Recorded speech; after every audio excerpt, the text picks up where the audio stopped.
में खड़े हैं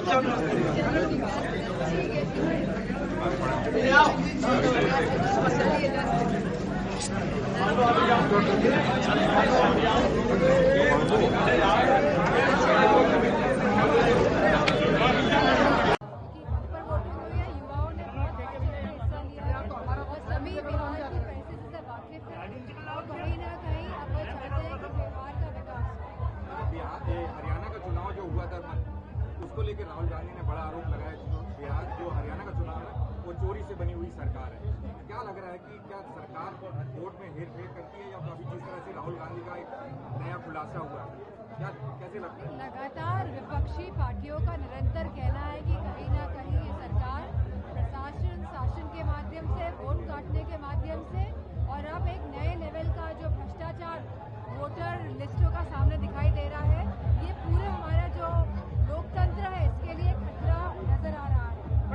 बीजेपी ने अब एक नया वंदे मातरम अभियान चला रही है। क्या लग रहा है कि हिंदुओं को भड़काने का काम कर रही है बीजेपी?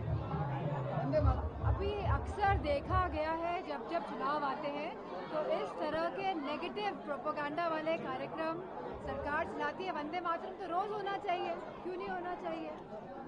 तो ये बेसिकली लोगों का ध्यान भटकाने के लिए और जो मूल मुद्दे हैं जहाँ युवा और रोजगार का मुद्दा है, जहाँ पे आप युवाओं को नौकरी नहीं दे पा रहे, जहाँ आप कोई मैन्युफैक्चरिंग सेटअप्स नहीं कर पा रहे हैं, जहाँ शिक्षा और स्वास्थ्य की व्यवस्थाएं पूरी तरह चरमरा गई है और पूरे उत्तर प्रदेश में जिस तरह का भ्रष्टाचार देखने को मिल रहा है, मैं समझती हूँ इतना भ्रष्टाचार कभी किसी सरकार में कहीं नहीं हुआ।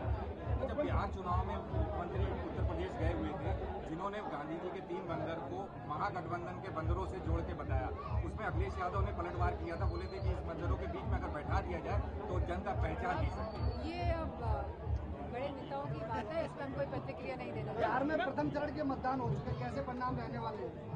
अच्छे परिणाम रहने वाले हैं और गठबंधन के लिए बहुत ही अच्छी सूचनाएं आ रही हैं और दूसरा जो फेज होने वाला है उसमें और भी अच्छे बढ़ चढ़ के लोग वोटिंग पे हिस्सा लेने वाले हैं। मैडम जैसा कि SIR को लगातार बात कही जा रही है लेकिन बिहार में वोटरों को वोट नहीं डालने के लिए नाम बात की गई, अब जब ऐसा वोट तो चाहे SIR हो चाहे ना हो, पहले भी लगातार समाजवादी पार्टी ने भी ये बात कही है इलेक्शंस में पिछले कई कि वोटर्स के नाम सूची में है ही नहीं और जो अंदर की जो बूथ लिस्ट है और जो बाहर की बूथ लिस्ट है दोनों फर्क है। बाहर की बूथ लिस्ट में जो नाम है वो अंदर वाली बूथ लिस्ट में नाम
की सरकार बदले कि उत्तर प्रदेश के जो परिणाम रहे हैं उसी की वजह से भारतीय जनता पार्टी पूर्ण बहुमत की सरकार नहीं बना। मैडम आखिरी सवाल लगातार EVM को लेकर कई बार विपक्ष में भी चलिए बस, थैंक यू।